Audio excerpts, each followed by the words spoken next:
شرافت نے کہا، تم بڑے ہو تو میں بھی نابالغ نہیں ہوں۔ تم ہر معاملے میں بڑے بن کر میرا حق مارتے ہو۔ میں سلطانہ کے معاملے میں چھوٹا بن کر نہیں رہوں گا۔ وہ میری ضد ہے، میں اسے حاصل کر کے رہوں گا۔ ماں نے بھائیوں میں جھگڑا پڑتے دیکھا تو فیصلہ کیا کہ دونوں بھائیوں کا رشتہ بھیجا جائے گا۔ رشتہ مانگنے والے اپنی تصویریں بھی بھیجتے تھے۔ ظاہر ہے ان تصویروں کے ذریعے سلطانہ کی پسند معلوم ہو جاتی ہوگی۔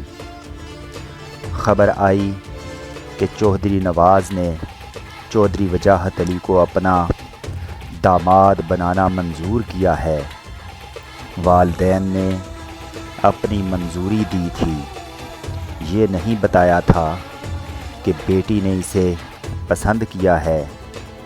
یہ بہت بڑی خوش قسمتی تھی کہ جس کی خوشبو سینکڑوں میل تک پھیلی ہوئی تھی اور جو بڑی ممتاز شخصیتوں کے لیے انا کا مسئلہ بنی ہوئی تھی، اس حسینہ نے وجاہت کے حق میں ووٹ دیا تھا۔ اس خوش بختی پر شرافت بپھر گیا۔ میں اس فیصلے کو نہیں مانتا۔ امی نے بڑے بیٹے کا ساتھ دیا۔ میری تصویر سلطانہ کے پاس نہیں بھیجی تھی۔ میں دور دور تک گبرو جوان تسلیم کیا جاتا ہوں۔ میرے ساتھ دھوکہ ہوا ہے۔ ماں نے قسمیں کھا کر یقین دلایا۔ پتر، تم دونوں میری دو آنکھیں ہو۔ میں اپنے ہاتھوں سے اپنی ایک آنکھ نہیں پھوڑ سکتی۔ ماں اپنی کسی اولاد سے ناانصافی نہیں کرتی۔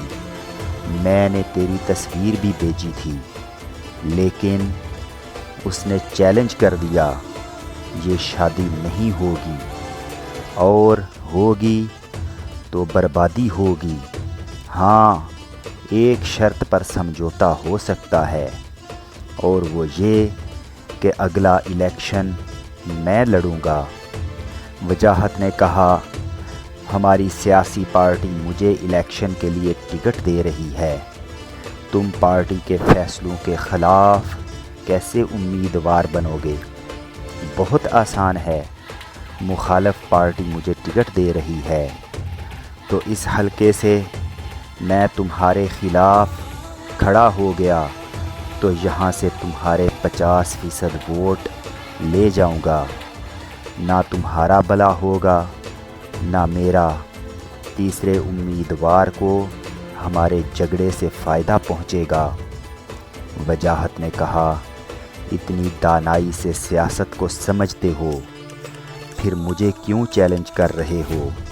اس لیے کہ تمہاری گندی سیاست سمجھ میں آ گئی ہے۔ ہماری سیاسی پارٹی میں تمہیں سر پر بٹھایا جاتا ہے۔ تم چاہے تو میں صوبائی اسمبلی کا امیدوار بن سکتا تھا، مگر تم لوگوں نے اپنے ایک چمچے کو امیدوار بنایا، خود قومی اسمبلی کے لیے کھڑے ہو گئے۔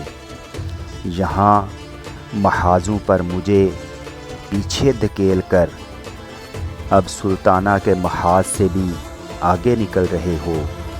تم سیاست میں سلطانہ کو کیوں ملوث کر رہے ہو؟ مجھے احمق نہ سمجھو۔ تم الیکشن سے پہلے سلطانہ سے شادی کرو گے تاکہ اس کی جاگیر کے ہزاروں ووٹ تمہاری جولی میں آ جائیں۔ میں خوب سمجھتا ہوں یہ سیاسی شادی ہے۔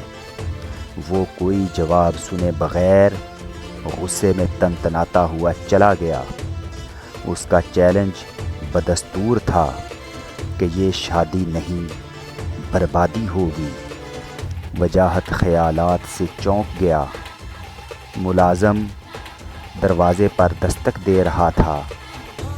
جناب عالی، چودھری ملک نواز آ رہے ہیں، ان کے ساتھ پولیس والے بھی ہیں۔ وہ فوراً ہی